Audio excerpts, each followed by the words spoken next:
Good day, everyone. So we were going to perform perineal care. Before that, you have to make sure that the bed is elevated at the greater trochanter to maintain your safety as a caregiver, and of course to prevent your back from getting strained. And all the necessary materials needed for your perineal care is also available. So one thing you have to remember: you're going to perform perineal care if either early in the morning before you're going to after you wake up the patient, another thing before eating, before retiring to bed, or before doing the siesta, or before the patient were going to rest during the afternoon, or before the patient sleeps.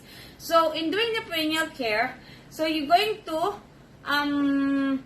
do it when the patient is on bed.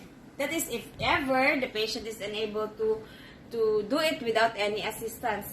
So or the patient cannot be able to go to the bathroom. So you need a towel. This is a towel, and then you have to spread it all over the area or the body or the trunk of the patient.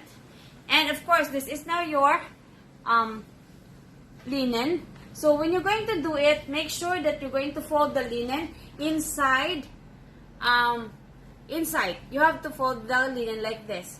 Why? So that the contaminated area is only exposed to the patient's skin.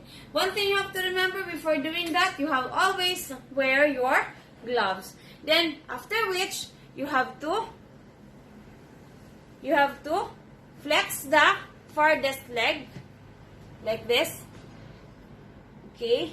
And then the near leg.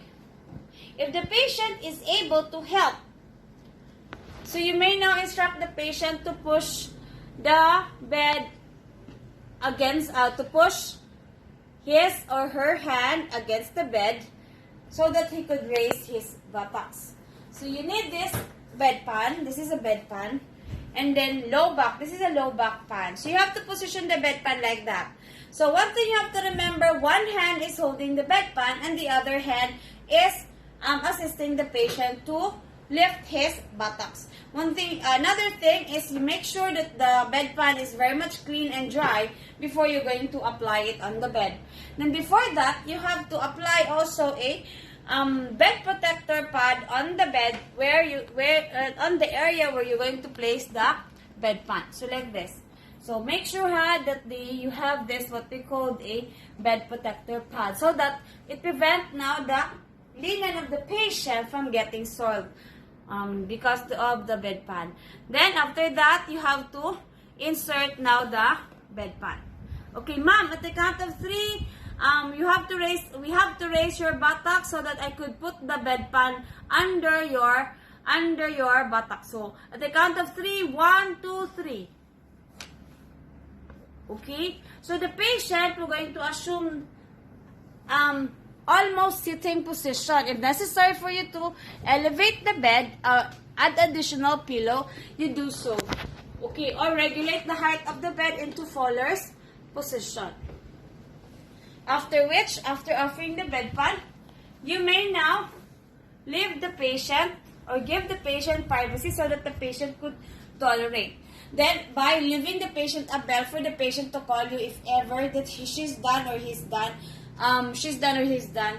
doing the toileting. So after that, the patient already calls you with a bell. So you go back to the area.